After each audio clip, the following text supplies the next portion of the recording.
What happens when hunger makes you forget your name? When a single moment of weakness cost you everything you were born to inherit.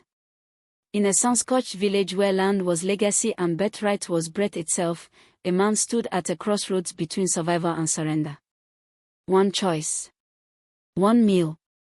1 year that would echo through generations. But this isn't just a story about what was lost. It's a story about what was waiting.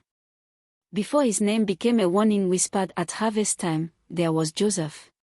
A son. An heir. A man about to trade eternity for an afternoon. Welcome to Stories by the King, where every story carries a heartbeat, and every choice carries a consequence. Now, before we begin, where in the world are you watching from? Is it morning in Accra, evening in Kampala, or midnight in New York? Drop your location in the comments below, and don't forget to hit like and subscribe, because this story will challenge everything you thought you knew about destiny. Now, lean in. Because some prices are paid in hunger. But some debts are settled by heaven. The red soil of Makini village held secrets deeper than wells. Every footprint told a story. Every compound wall whispered of ancestors who built with their bare hands and blessed with their final breaths. And in the largest compound, where the mango trees grew so thick their branches wove a ceiling against the sun, lived a family whose name meant God provides. Old Man Solomon owned 40 acres of the richest farmland the village had ever seen. Cassava grew tall as children. Yams came up heavy as newborns. When the rains came, his fields turned gold before anyone else's turned green. The villagers said God himself had kissed that soil. Solomon said it was the sweat of his father and his father's father, soaked so deep the earth remembered their labor. He had 2 sons, Joseph and Michael. Joseph was the elder by 3 years, born at dawn with his fist already clenched, as if he'd come into the world ready to fight for his portion. Michael came at dusk, quiet and watchful, his eyes taking in everything before his mouth learned to speak. Joseph was everything a firstborn should be. Tall. Strong. His shoulders broad enough to carry a full harvest basket without bending. When he walked through the village, women stopped pounding yams to watch. When he laughed, the sound carried across compounds like church bells on Sunday morning. Solomon would place his weathered hand on Joseph's shoulder and say, "This one will multiply what I've built. This one will make the family name ring louder than any drum." And Joseph believed it. He wore his birthright like a crown that never left his head. The firstborn's portion, 2/3 of everything, was written in blood and custom and the unchanging law of fathers. He didn't just expect it. He breathed it. But pride is a quiet thief. It doesn't announce itself. It slips in through the cracks of certainty, making a man forget that inheritance must be guarded with humility, not assumed with arrogance. Joseph began to see the land as already his. He walked the boundaries at sunrise, mentally dividing which sections he'd sell, which he'd plant, how he'd expand. He stopped asking Solomon for permission and started making declarations. "When this is mine," he'd say, as if his father were already dust. Michael watched all of this in silence, tending the goats, mending the fences, never speaking unless spoken to. While Joseph imagined empire, Michael practiced patience. Then came the dry season that changed everything. The one the elders would later call, the year the sky forgot us. For 3 months, not a drop of rain touched Makini. The river shrunk to a whisper. Wells went dry. The cassava stalks turned brown and brittle. Families began to ration. Children cried at night, their bellies touching their spines. Even Solomon's blessed fields began to crack and curl under the ruthless sun. The family had stored grain, but not enough. Solomon stretched every measure, dividing meals into smaller and smaller portions. Joseph, who had never known real hunger, began to feel it gnaw at him. Not the gentle hunger before supper. The kind that makes your hands shake. The kind that makes you forget who you are. And one afternoon, when the sun hung like a judge in a merciless sky, Joseph made a choice that would fracture his future. Michael stood over the cooking pot, stirring slowly. The aroma rose thick and rich, groundnut stew with goat meat, the kind their mother used to make before she passed, the kind that made your mouth water before you even saw it. He'd been saving for this. A small piece of dried meat. A handful of groundnuts. A single tomato from the struggling garden. He stirred with the patience of someone who understood that good things take time, that nothing worth having comes quickly. Joseph appeared at the doorway like a shadow cast by desperation. His eyes locked on the pot. His body swayed slightly, hunger making him unsteady. He hadn't eaten since yesterday's steamed porridge. He'd been working in the fields, trying to dig a new irrigation channel, trying to prove he could still command the land even when it refused to obey. But the sun had beaten him down. The hunger had beaten him down. And now, standing in that doorway, smelling that stew, he felt something inside him crack. "I need that," Joseph said. His voice came out rough, almost childlike. "I'm dying, Michael. I swear to God, I'm dying." Michael didn't look up from his stirring. "There's bread in the basket. There's water in the clay pot." His voice was even, neither kind nor cruel. Just factual. Joseph stumbled forward. "That's not enough. I need that. Please. I'm your brother." Michael finally looked at him. Really looked. Saw the trembling hands. The hollow cheeks. The pride that was eating Joseph alive even faster than the hunger. And in that moment, something shifted in Michael's eyes. Not cruelty. Something else. Something like recognition. Like he'd been waiting for this moment his entire life. "You can have it," Michael said quietly. "All of it. For your birthright." The words hung in the air like smoke from a dying fire. For a moment, Joseph didn't understand. Then he did. The birthright. The 2/3. The land. The inheritance. The thing that had defined him since the day he was born. Michael wanted him to sell it. For a bowl of stew. Joseph opened his mouth to laugh, to mock the absurdity. But the smell hit him again, and his stomach twisted so violently he nearly doubled over. His hands shook harder. His vision blurred at the edges. And somewhere in the back of his mind, a voice whispered, "You can always make more money.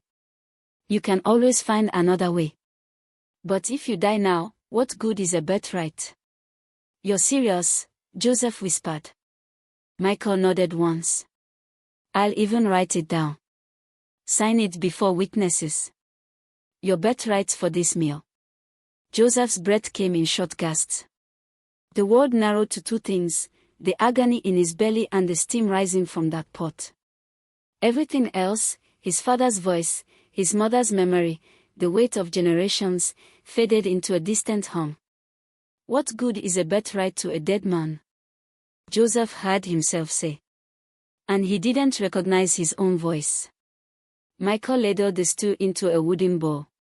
Set it on the table. Pulled out a piece of paper and a pen. He wrote quickly, clearly, "I, Joseph, son of Solomon, do hereby surrender all rights to my father's inheritance to my brother Michael.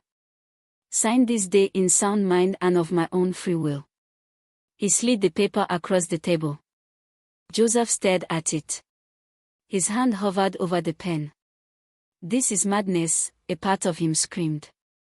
"This is survival," another part answered. He picked up the pen. His signature came out shaky but legible. Michael folded the paper carefully and tucked it into his shirt pocket, right over his heart. Then he pushed the bowl across the table. Joseph grabbed it with both hands and ate like a man drowning, coming up for air. The stew was gone in minutes. Joseph scraped the bowl clean, licked a spoon, wiped his mouth with the back of his hand. For a brief, beautiful moment, he felt full. Satisfied. Alive. Then the fullness settled. And so did the realization. He looked down at his empty hands. Then up at Michael, who stood watching him with an expression that was impossible to read. "What have I done?" Joseph whispered. Michael didn't answer. He just turned back to the pot, extinguished the fire, and walked out into the afternoon heat. Joseph sat alone in the kitchen, the taste of groundnut stew turning to ash in his mouth. Outside, the sky remained cloudless. The drought continued. But in that small room, something bigger than weather had shifted. A birthright had changed hands. And fate, patient and silent, began to move its pieces across the board. Solomon discovered the truth 3 days later. Michael brought him the signed paper without ceremony, without triumph. Just placed it on his father's lap and waited. Solomon read it once. Twice. His hands began to shake, not with age, but with a father's grief. He looked up at Michael, then turned his gaze toward the fields where Joseph was walking, and something broke behind the old man's eyes. "Call your brother," he said, his voice barely above a whisper. Joseph came slowly, dust covering his clothes, exhaustion covering his face. He knew. He'd known since the moment he'd swallowed that last spoonful. Solomon held up the paper. "Is this your signature?" Joseph nodded, unable to meet his father's eyes. "Do you know what you've done? Do you understand that this isn't just land? This is legacy. This is blood. This is everything your grandfather died protecting. Everything I've built. Everything you were born to carry forward." Joseph's throat tightened. "I was hungry, Father. I was dying." Solomon rose to his feet, and for the first time in Joseph's life, his father seemed impossibly tall. "We were all hungry. We were all dying. But hunger passes. Choices remain." He turned to Michael. "And you? You took advantage of your brother's weakness." Michael's voice came quiet but firm. "I offered him bread. I offered him water. He demanded more. He chose." The silence that followed was heavier than any drought. Solomon looked between his two sons, one who had traded everything for nothing, one who had taken everything for a bowl of stew. And in that moment, the old man made a choice that would echo through the village for generations. "What's done is done," Solomon said finally. "The law is the law. Michael, you are now the firstborn in all but birth. 2/3 of everything I own will pass to you when I die." Joseph felt his knees buckle. "Father, please, no." The word came down like an axe. "You valued your birthright at the price of a meal. Let the price stand." Joseph stumbled out of the compound, shame burning hotter than hunger ever had. He walked without direction, without purpose, a man who had lost not just land but identity. The village whispered. Mothers used him as a warning to impatient sons. Fathers shook their heads in pity and judgment. But fate, as the title promised, had other plans. That very night, as Joseph sat alone under the mango trees where he used to dream of empire, the sky opened. Not a gentle rain. A downpour that came with thunder and lightning and the kind of force that shakes the earth awake. The drought broke. The fields drank. The river swelled. And with the rain came a traveling merchant, seeking shelter in Solomon's compound. He was an old man with knowing eyes, and he'd heard what happened. Over a meal, he spoke. "I once knew a man who sold his birthright," the merchant said, looking directly at Joseph. "He thought he'd lost everything. But losing the thing you took for granted taught him to value what he built himself. 10 years later, he owned more than his inheritance ever was. Because what you earn, you protect. What you inherit, you squander." Joseph listened, something stirring in his chest. The merchant leaned forward. "I'm opening a trading post 2 villages over. I need someone who understands the value of a meal, who knows what desperation tastes like. Someone humble enough to start from nothing." Joseph looked at his father. Solomon's expression was unreadable. But he gave a small nod. Permission. Release. Joseph took the job. For 3 years, he worked harder than he ever had on his father's land. He learned to trade, to negotiate, to read markets and people. He saved every coin. He slept on floors. He ate simply.